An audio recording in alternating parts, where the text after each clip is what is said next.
본문은 이렇게 시작합니다. 1절을 보시면 그때 제자들이 예수께 나와 이르되 천국에서는 누가 크니까? 라고 질문을 합니다. 제목이 천국에서는 누가 큰 자입니까? 인데요. 제자들의 이 질문에 대한 대답이 본문의 내용입니다. 간단하죠. 언제 이 질문을 했는가가 중요합니다. 언제? 예수님께서 제자들에게 두 번째 말씀하셨어요. 내가 예루살렘에 올라가서 십자가에 달려 죽고 부활한다는 말씀을 공개적으로 두 번째 하셨거든요.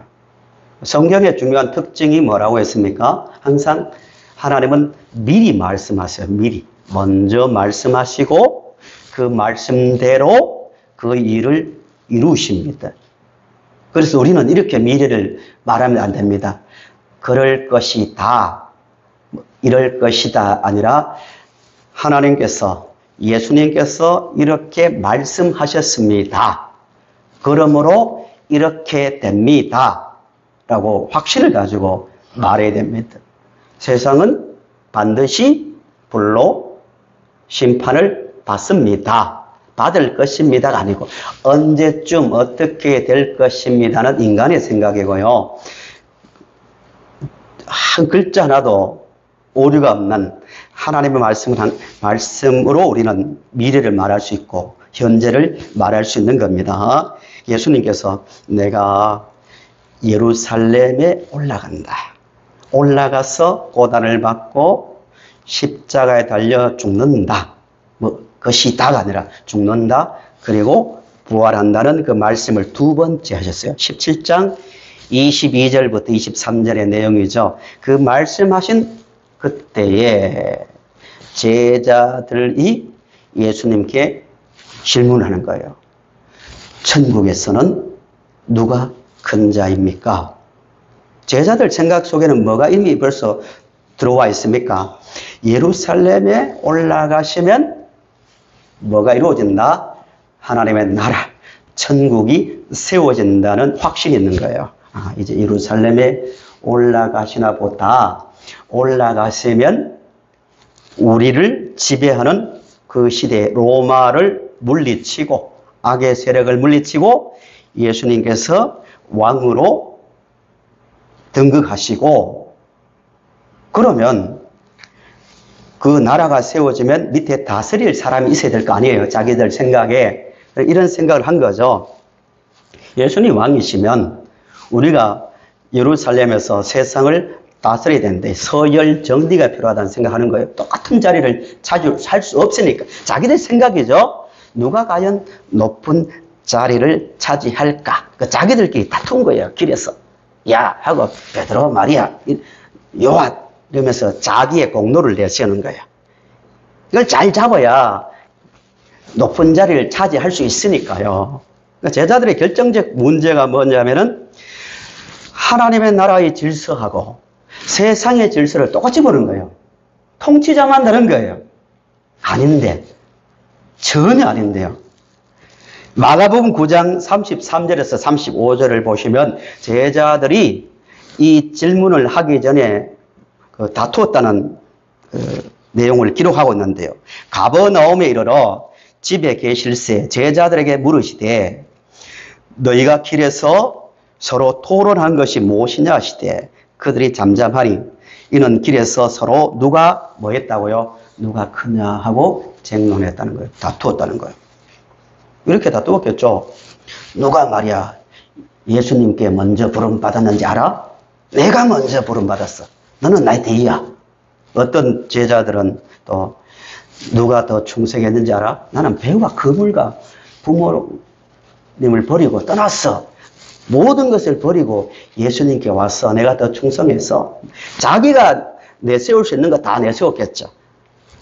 얼마 전에 우리가 산에 올라갔는데 우리 12 다 데리고 갔냐? 아니다고. 베드로와 요한과 야고보 세 사람만 올라갔잖아요. 예수님 우리를 더 사랑해 하고 이렇게 다투었다는 거예요. 제자들의 문제가 거기에 있거든요.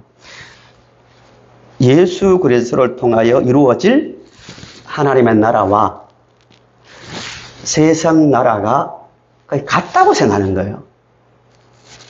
그러니까 서로 높은 자리를 차지하는 거예요. 제자들이 꿈꾸는 것은 세상의 권력이고요. 자기 욕망입니다. 우리 자신을 돌아봐야 돼요. 주님, 저는 배와 금을, 자기에겐 전부잖아요. 다 버렸습니다. 다 버리고 주님을 따르는 거 진짜였잖아요. 주님을 따르기 위해서 자기의 모든 것을 다 포기했습니다. 그러나 지금의 제자들의 모습을 보면 제자들은 자기 꿈, 자기 욕망, 자기 자리를 위해서 따른 것 뿐이에요. 우리에게 질문해 봅시다. 과연 우리는 주님을 믿습니다. 주님 믿습니다. 주님 사랑합니다 하는데 과연 무엇 때문에 주님을 따르고 있는가? 목사님, 당연히 나는 예수님을 구원자로 믿고 주님을 사랑해서 따르지요 라고 말할 수 있지만 깊이 생각해 보면 세상의 어떤 욕망이나 내 소원 때문에 따를 수 있다는 거예요. 제자들의 잘못을 지금 그런 부분을 지적하고 있습니다. 그때 전국에서는 누가 큽니까 할 때 예수님께서 대답하십니다. 2절부터 3절을 보시기 바랍니다. 예수께서 한 어린 아이를 불러 그들 가운데 세우시고, 우리 3절을 같이 읽어볼까요? 이러시되 진실로 너희에게 이르노니 너희가 돌이켜 어린 아이들과 같이 되지 아니하면 결단코 천국에 들어가지 못하리라. 아멘. 질문과 대답을 주의해서 보셔야 됩니다. 제자들의 질문은 뭐였습니까? 천국에서 누가 큰 자입니까? 이 질문이었는데 자연스럽다면 이렇게 질문해야죠. 그래, 이런 자가 큰 자야. 맞죠? 누가 큰 자입니까? 하면 당연히 그래, 이런 자가 큰 자라고 말씀하셔야 되는데 3절을 보시면 천국에 들어가려면 어린아이같이 되어야 한다고 말합니다. 들어가려면 이 말입니다. 큰 자 이전에 천국에 들어가려면 어린아이같이 되어야 된다고 말씀하고 있습니다. 어린아이같이 되지 않으면 천국에 들어갈 수 있는 거예요, 없는 거예요? 못 들어갑니다. 그러면 어린아이같이 된다는 말씀이 무슨 뜻인지를 우리 깊이 생각해 보셔야 됩니다. 어린아이같이 된다. 어린아이는 보통 하면 어떤 이미지가 떠오릅니까? 순수함, 겸손함. 우리 일반적으로 그렇잖아요. 그런데 여기에서는 어린아이는 부모의 도움이 없이는 살 수 없는 낮은 자, 이런 뜻입니다. 어린아이가 혼자서 살 수는 없잖아요. 성장할 때까지는. 약한 자를 말합니다. 어린아이같이 자신이 주님의 도움이 아니고는 살 수 없는 자라는 것을 알고 자기를 낮추는 자를 말합니다. 성령의 역사가 있어야 가능합니다. 주님, 주의 십자가의 공로가 아니면 아무리 내가 힘을 쓰고 찬송가에 있는 것처럼 울어도 못하네, 또 힘써도 못하네, 눈물로도 안 되고 수양으로도 안 되고 종교로도 안 되는, 아무리 해도 안 되는 그 죄에 잡혀 있는 약한 자임을 아는 자가 천국에 들어갈 수 있다는 겁니다. 세상 종교에서도 다 교만하라 할까요? 겸손하라 할까요? 다 겸손하라 합니다. 세상 어디를 가더라도 겸손하라 이렇게 말하지, 너희들 잘난 척해 이러지는 않잖아요. 여기서 어린아이같이 되라, 자기를 낮추는 자란 말은 한 인간으로서 하나님이 보내신 주 예수 그리스도의 십자가를 통하지 않고는 내가 의로울 수 없습니다. 내가 살 수 없습니다는 그런 인식을 하는 자를 말합니다. 이런 사람만 예수를 믿을 수 있거든요. 그런데 성경을 마태복음 지금 18장까지 쭉 배우셨는데요. 예수님께서 계속 자기 율법과 자기 공로를 내세우고 율법을 내세우고 또 하나님 백성이란 의인 의식을 가진 자들에게 내가 죄인을 구원하러 왔다고 말할 때 자기는 약한 자가 낮은 자 어린아이가 아니라고 생각하는 사람들은 어떻게 반응합니까? 불쾌했습니다. 분노합니다. 유대인들이 지금도 예수를 대부분 믿지 않는 이유가 거기에 있습니다. 예수님이 인격적으로 뭐 부족하거나 기적을 많이 행하지 못해서가 아니고요.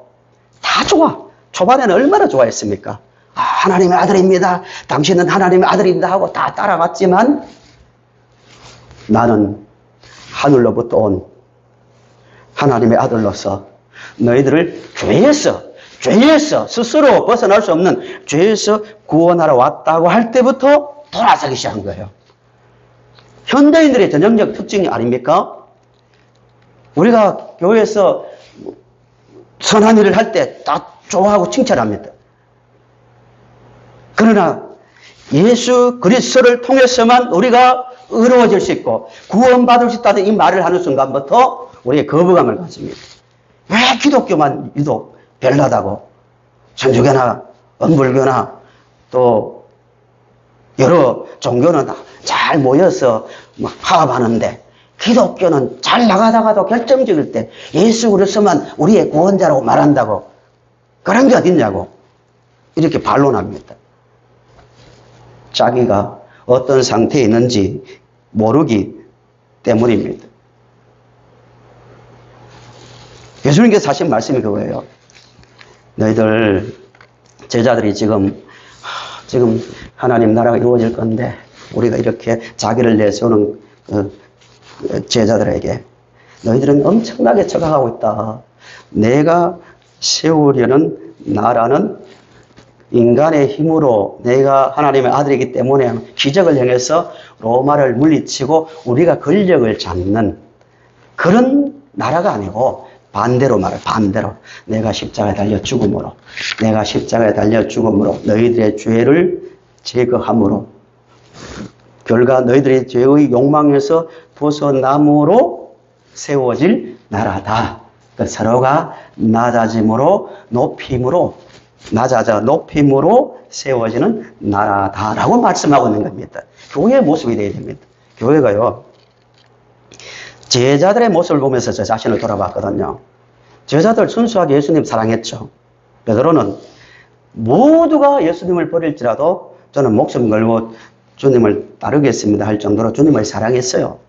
희생했습니다. 자기의 직업과 가족을 떠나서 예수님을 따를 정도로 순수하게 사랑했지만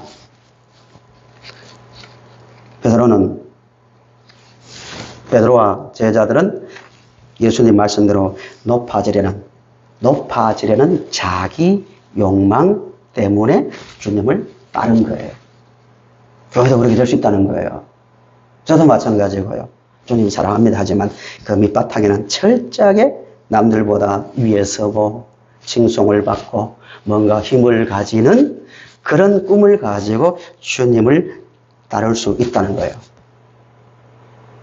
우리 성도님들은 주님께서 이 땅에 오신 그 목적을 분명히 이해하시고 십자가에 달려 죽으신 그 예수로 죄의 욕망, 이기적 욕망에서 벗어남으로 오는 참된 자유와 평화를 누리는 그 나라의 백성으로 살아갈 수 있기를 간절히 바랍니다. 종교와 복음의 차이점을 이렇게 말합니다. 종교는요, 아무리 세상이 변하고 과학이 발달해도 종교는 없어지지 않아요. 왜냐하면 종교의 그 출발은요, 죽음에 대한 두려움, 또 현세와 내세에서 뭔가 안정된 뭔가 그 나쁜 일을 당하지 않고 행복하게 살기 위한 그 욕망에서 출발하는 거예요. 자기 힘으로 안 되니까 신의 힘을 빌어서라도 그 안정된 삶을 원하기 때문에 또 죽음에 대한 두려움 때문에 인간이 만든 것이 종교입니다. 인간이 만든 거예요. 근데 복음은 전혀 아닙니다. 하나님께서 복음의 시작은요, 우리를 만드신 하나님께서 우리를, 여러분 자신을 죽기까지 사랑하기 때문에 자발적으로 하나님께서 우리를 사랑하기 때문에 낮고 낮은 인간이 되셔서 이 땅에 오셨고요. 그것으로만 끝나는 것이 아니고 우리를 위해서 십자가에 달려 죽으시고 부활하시고 또 우리가 천국에 들어갈 때까지 그 모든 일을 진행하시는 분, 하나님이 시작해서 하나님께서 끝내시는 것, 이게 복음입니다. 우리의 욕망이 아니에요. 우리의 의지로부터가 아니라 하나님의 사랑에 의해서 시작된 것이 복음입니다. 이것을 바로 알면요, 인생의 변화가 비로소 이루어집니다. 성도님들은 예수 그리스도의 은혜로 구원받은, 오직 하나님의 그 사랑으로 구원받은 하나님의 백성임을 믿습니까? 그 은혜를 받아들이면 반드시 변화가 일어나게 되어 있습니다. 은혜를 알면 알수록, 십자가의 은혜를 알면 알수록 내가 구원받은 것, 내가 사랑받은 것, 모든 것이 은혜임을 알기 때문에 이제 타인을 볼 때 어떤 시각이 생기냐면은 은혜의 눈, 사랑의 눈으로 보기 시작한다는 거예요. 그것이 교회입니다. 천국의 한 모습을 보여주는 것이 교회잖아요. 내가 받은 은혜를 생각해 보니까, 내가 구원받은 것, 내가 성도가 된 것 생각해 보니까 모든 것이 하나님의 일방적 사랑, 십자가의 사랑이었다는 것을 인식하는 만큼 타인을 볼 때도 그 사랑의 눈으로 보기 시작한다는 겁니다. 이게 본문의 말씀입니다. 본문을 보실까요? 5절을 보십시오. 5절을 보시면 또 누구든지 내 이름으로 이런 어린 아이 하나를 영접하면 곧 나를 영접함이니. 10절을 같이 읽어보실까요? 10절 시작. 삼가 이 작은 자 중에 하나도 업신여기지 말라.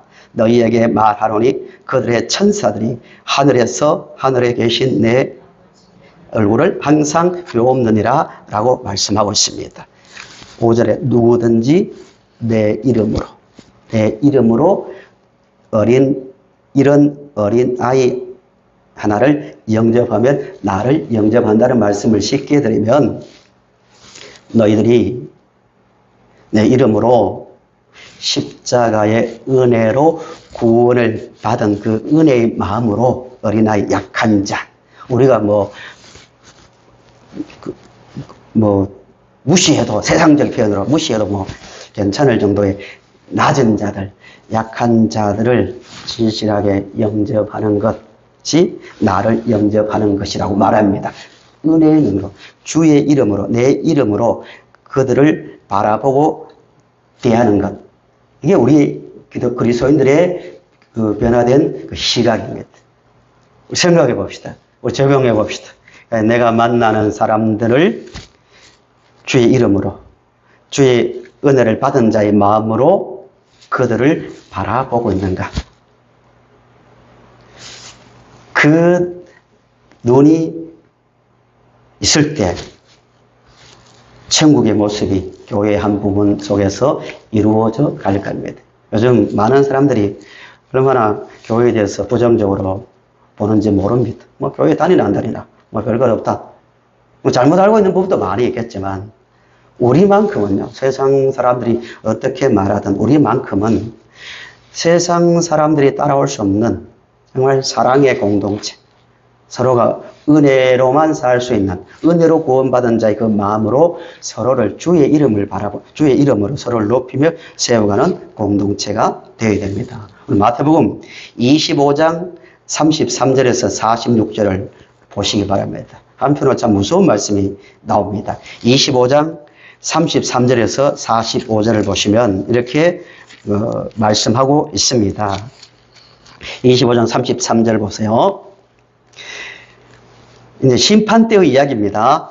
양은 그 오른편에, 염소는 왼편에 두리라.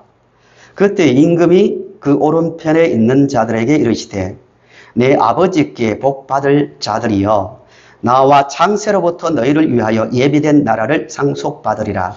내가 주릴 때, 주님 자신을 말하죠. 내가 주릴 때 너희가 먹을 것을 주었고 목마를 때 마시게 하였고 나그네 되었을 때 영접하였고 헐벗었을 때에 옷을 입혔고 병들었을 때에 돌보았고 옥에 갇혔을 때에 와서 보았느니라. 이에 의인들이 대답하여 이르되 주여 우리가 어느 때 주께서 줄이신 것을 보고 음식을 대접하였으며 목마르신 것을 보고 마시게 하였나이까? 어느 때에 나그네 되신 것을 보고 영접하였으며 헐벗으신 것을 보고 옷 입혔나이까? 어느 때에 병드신 것이나 옥에 갇히신 것을 보고 가서 배웠나이까 하리니 이렇게 말합니다. 너희들 의인이야. 너희들은 나의 백성이야 하고 칭찬하니까 그 사람들이 아무리 생각해도 주님을 만난 적 직접 본 적도 없는데 주님이 옥에 갇혔을 때 도와준 적도 없고 헐벗었을 때 입혔고 병들었을 때 돌본 적이 없는데 이렇게 말하는 거예요. 우리 언제 그렇게 했습니까? 할 때 주님의 말씀이 40절 보세요. 40절. 우리 40절을 같이 읽어보실까요? 임금이 대답하여 이르시되 내가 진실로 너희에게 이르노니 너희가 여기 내 형제 중에 지극히 작은 자 하나에게 한 것이 곧 내게 한 것이니라 하시고, 예, 지극히 작은 자에게 한 것이 누구에게 한 것이에요? 주님에게 한 것입니다. 그 본문과 연결해서 말씀드리면 주의 은혜를 받은 자는 누구를 만나든지 주의 이름으로 은혜 받은 자의 마음으로 상대를 대하게 되어 있다는 거예요. 그렇지 않으면 41절에 나오는 말씀대로 또 왼편에 있는 자들에게 이르시되 저주를 받은 자들아 나를 떠나 마귀와 그 사자들을 위하여 예비된 영원한 불에 들어가리라. 반대로 말합니다. 아 주님 나는 참 이런 많은 일을 했는데요 하니까 야 그게 중요한 게 아니라 너가 만났던 사람들을 어떻게 대했는지 생각해 보라고 책망했습니다. 성도 여러분, 우리는 작은 자였습니다. 우리 스스로 힘으로는 절대 의로울 수 없고 구원받을 수 없었지만 일방적 주의 은혜로 우리가 구원을 받았습니다. 그 마음으로 상대를 바라보고 주의 은혜를 바라보고 주의 이름으로 대할 수 있기를 간절히 바랍니다. 본문으로 다시 한번 돌아보세요. 본문을 보시면 6절을 보시면 이렇게 말합니다. 누구든지 나를 믿는 자, 믿는 이 작은 자 중 하나를 실족하게 하면 차라리 연자 맷돌이 그 목에 달려서 깊은 바다에 빠뜨려지는 것이 나으니라 라고 말합니다. 연자 맷돌이 뭐냐면은 우리나라도 맷돌이 있는데요. 맷돌이 두 개잖아요. 밑에는 크고 위에는 약간 작은 게 있는데 이렇게 돌아가도록 만들어 놨습니다. 연자 맷돌은 위에 이 돌을 말하는데요. 사람이 돌리는 돌이 아니에요. 워낙 크니까 나귀 같은 짐승을 이용해서 짐승을 돌려서 돌리는 맷돌을 말합니다.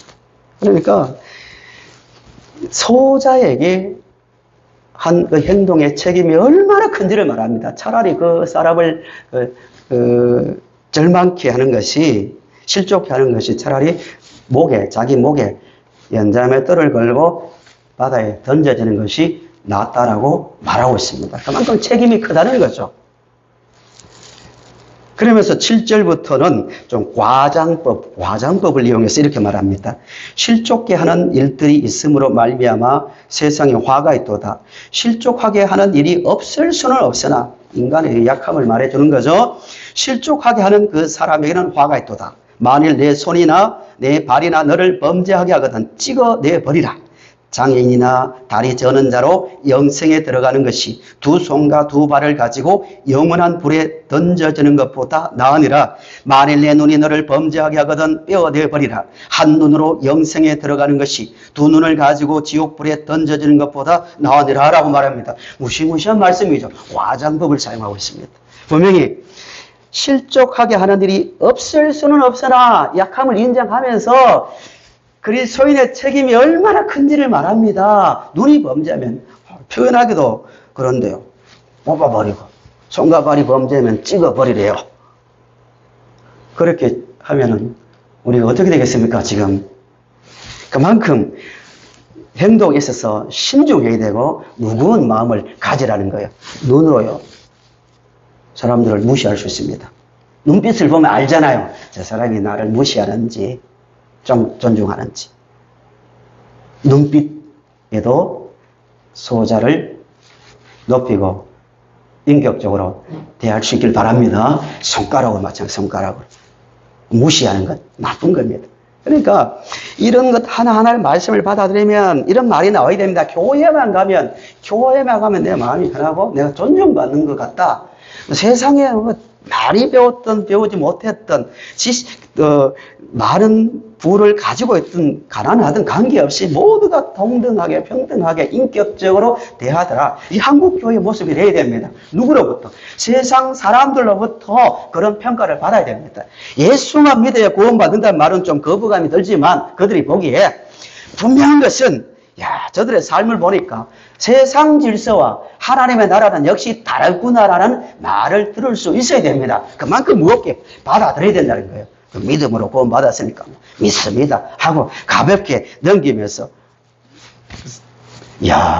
요즘은 교회 다녀도 돈이 있어야 되고 배워야 되고 뭔가 있어야 대우받는다 이런 말을 들으면 안 된다는 말입니다.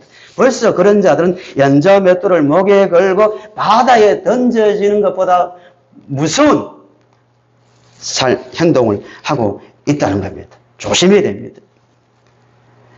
제가 지난주에 두 권의 책을 읽었는데요. 한 권은 보는 중입니다. 한 권은 우리나라에 복음이 처음 들어왔을 때 한국 교회 처음 이야기라고 초기에 갓 복음이 들어와서 예수를 믿은 그 자들의 모습이 어떤지를 보여주는 책. 하나는 기독교 로마를 뒤흔든 낯선 종교 니제이 굽타라고 미국의 신학교 교수님이 쓴 책인데요. 로마 시대에 그리스도인들이 어떻게 모였고 어떻게 살았는가를 보여주는 책입니다. 간단하게 요약하면 이렇습니다. 먼저 한국 교회 초기에 있었던 일입니다. 결론은 그거예요. 조선시대에는 양반과 상놈의 차이가 컸습니까? 안 컸습니까? 엄청났습니다. 특히 백정은요, 나이가 아무리 많아도 어린아이에 지나가면요, 먼저 못 지나갔다고 합니다. 고개를 숙이고 있어야 되고요. 인간 취급 못 받았죠. 근데 서양 선교사들에 의해서 백정 예수를 믿게 된 거예요. 그 과정 속에서 일어난 일인데요. 이 책을 그대로 한번 읽어볼게요. 반상의 질서가 엄격했던 19세기 말에 천민은 양반들과 한 자리에 앉을 수 없었다. 같은 자리에 못 앉았습니다.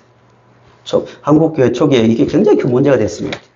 남자, 여자 같이 못 앉았습니다. 건물도 이렇게 기역자로 지어서 목사만 양쪽을 볼 수 있도록 남자, 여자, 어디 여자, 남자 같이 앉을 수 있나. 그런 시대였습니다.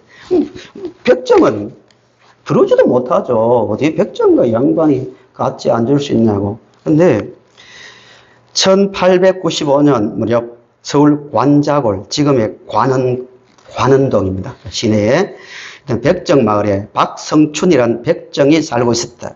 하루는 중병에 걸려 절망적 위기에 처해 있는데 미국 북장로의 선교사 무어가 그 소식을 듣게 되었다.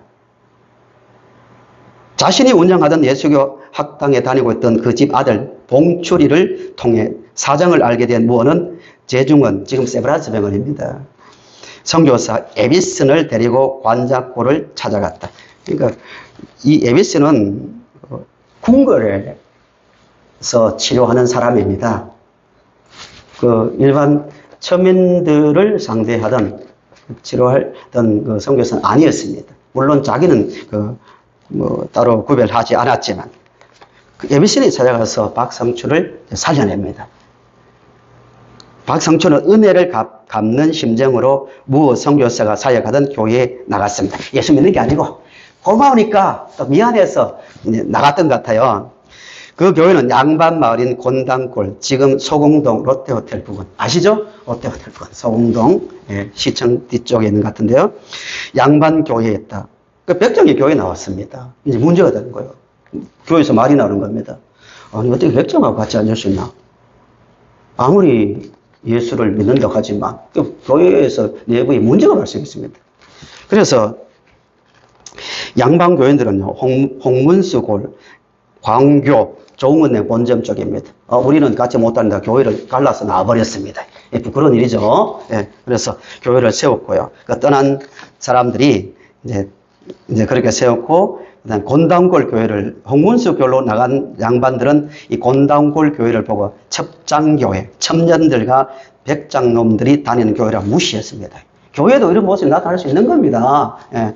그래서, 그런데 이 교회가 나중에 이제 승동교회, 지금 우리 교단에 교회가 있습니다. 승동교회가 되었는데요. 1911년도에 승동교회에서 처음으로 장로를 뽑을 때 누가 뽑혔을 같아요? 양반 출신들이 뽑히지 않고요. 백정 출신인 박성춘이 초대 장로로 선출됩니다. 제가 드리는 말씀은 복음이 제대로 들어가면요.